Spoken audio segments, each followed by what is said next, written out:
You're watching a Nova Video podcast. Corporate funding is provided by the following.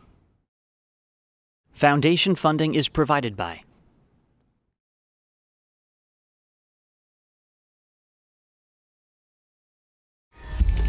In Malaysia's capital city of Kuala Lumpur, James Bamford is researching Al-Qaeda's communications network.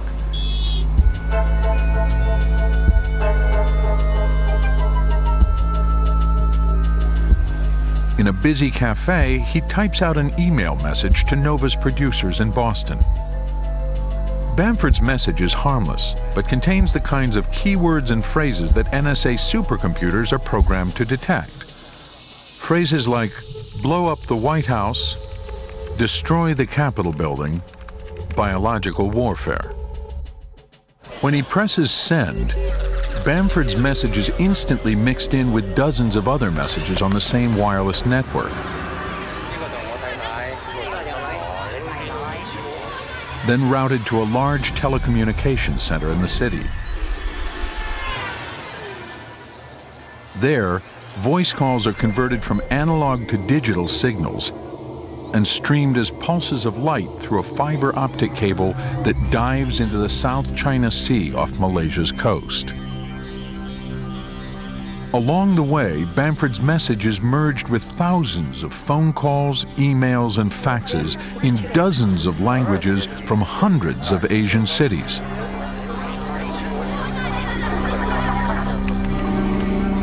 The jumble of data crosses under the Pacific Ocean at the speed of light. Just 0.05 of a second after the message was sent, it comes ashore 6 feet under this lonely stretch of California beach near Morro Bay.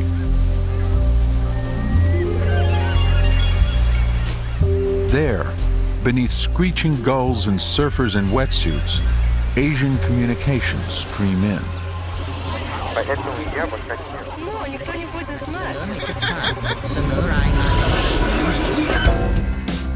A few miles inland, the message passes through a small, nondescript building near San Luis Obispo. If you want to tap into international communications, it seems like the perfect place is San Luis Obispo.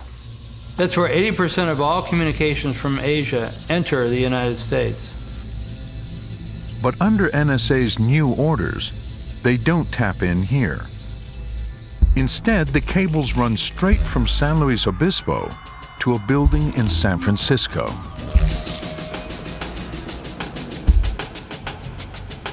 The building at 611 Folsom Street is AT&T's regional switching center. All the international traffic snakes up to the 7th floor, and it is here that a crucial change takes place. The 7th floor is also where AT&T's domestic traffic is routed. A cacophony of millions of conversations. Cries and laughter, hopes and dreams, emails, faxes, bank statements, hotel reservations, love poems, and death notices. All sent by people from inside the United States. The only thing they have in common is a reasonable expectation of privacy. In 2003, an AT&T engineer notices that the cables on the 7th floor have been rerouted, and a mirror image of all the traffic, both domestic and international, is now being sent to a secret room 1 floor below.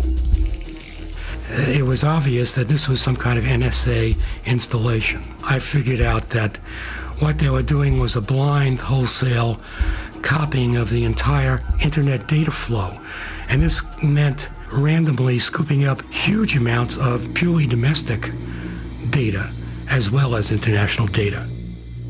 When I hear the word wiretap, I've always imagined some person in a trench coat and a black hat and sunglasses skulking around after dark, secretly tapping into a wire and hoping that no one notices.